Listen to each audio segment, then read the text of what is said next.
ने कहा राम हमारे हैं, राम तो देश के हैं, राम सनातन है, राम तो आज विश्व रूपी है।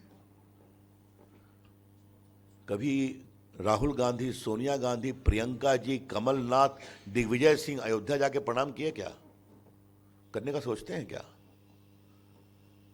तो आपको अयोध्या के विषय से इतनी नफरत क्यों हो जाती है? वाई?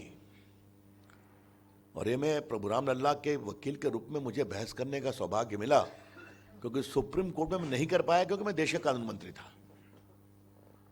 तो आज तो वहां मंदिर बन रहा है। और आज मैं भोपाल के इस बड़े सारगर्भित पत्रकार मित्रों को एक ही बात बताना चाहूंगा, सुप्रीम कोर्ट की 5 जजेस ने क्या कहा सर्वानुमति से। मैं 3 लाइन अंग्रेजी में बोलूंगा, उसका हिंदी अनुवाद भी कर दूंगा। The Muslim side could not give any evidence that after the erection of Babri Mosque, they were in the exclusive possession of it. एकमात्र उनका कब्जा था इस पर, ऐसा कोई सबूत नहीं दिया। दूसरा, in spite of erection of so-called Babri Mosque, the faith of Hindus never wavered. This is a place of birth of Lord Ram, and they used to give their pranam there. Evidence shows that कि प्रभु राम का जन्म स्थान था, हिंदू आके प्रणाम करते थे। और आर्कियोलॉजिकल सर्वे ऑफ इंडिया की खुदाई से स्पष्ट है कि 7वीं शताब्दी से मंदिर नीचे था, जिसके ऊपर बाबरी मस्जिद बनी थी। तो यही तो हम लोगों ने कहा था ना। तो अच्छा होता है एक बार पढ़ लेते जजमेंट को, तब चर्चा करते। लेकिन मित्रों, इसमें कांग्रेस की परेशानी कम है, कांग्रेस की मानसिकता की परेशानी है। इसीलिए मध्य प्रदेश में हमस के माध्यम से हवा बनाने की कोशिश की जा रही है। उस पर प्रधानमंत्री ने साफ कहा, आतंकवाद का हम विरोध करते हैं किसी स्वरूप में। ये G20 का भी निर्देश था, उसको कंडेम भी किया गया। पैलेस्टीन के लोगों के लिए आर्थिक और दवा सुविधाएं भी भेजी गई। तो मध्य प्रदेश में हमस कहां से आ गया भाई? तो कांग्रेस को लाना ही है, कोई नई बात नहीं है ये।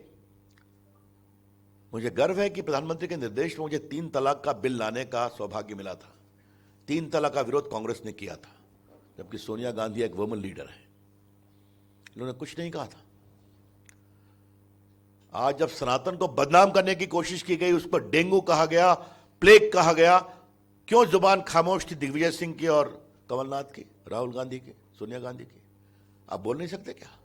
हमस के पक्ष में बोलेंगे, लेकिन सनातन के घोर अपमान पर खामोश, ये तो नहीं चलेगा ना। इसका तो विरोध करेंगे। और आज जब इतना लोग बात करते ही हैं, तो कमलनाथ जी, मुझे आपसे कुछ सवाल पूछ दें हम, क्योंकि मैं भी उस आंदोलन का पार्ट रहा, वकील भी रहा। जब बाबरी मस्जिद के गिरने के आलोक में मध्य प्रदेश की सरकार को डिसमिस किया नरसिंह राव की सरकार में, तो आप भी तो मंत्री थे ना उसमें, आपने कुछ विरोध किया था क्या? और जब लोकसभा में कहा गया और टीवी पर कहा नरसिंह राव जी ने कि हम बाबरी मस्जिद फिर बनवाएंगे, आपने विरोध किया था क्या? खामोश थे ना आप। तो ये क्या क्या बात करते हैं आप? क्योंकि बार बार लोग चुनावी हिंदू की बात करते हैं, हनुमान चालीसा की बात करते हैं, तो इन अतीत को बताना जरूरी था। सनातन का अपमान नहीं सहेगा हिंदुस्तान, और इसको हम इशू बनाएंगे। ये बात हमको बहुत, और देखिए कोई नई बात मैं नहीं कह रहा हूं, आप सभी जानते हैं, खाली आपको रिकॉल करा रहा हूं। प्रभु राम को काल्पनिक कैरेक्टर किसने कहा? मनमोहन की सरकार ने। सुप्रीम कोर्ट में राम सेतु की सुनवाई में एफिडेविट पर कहा कि Ram was a fictional character. मैं पार्टी का मुख्य प्रवक्ता था, मुझे कहा, मैंने विश्वास नहीं किया। एफिडेविट आया तो मैं तो अवाक रह गया।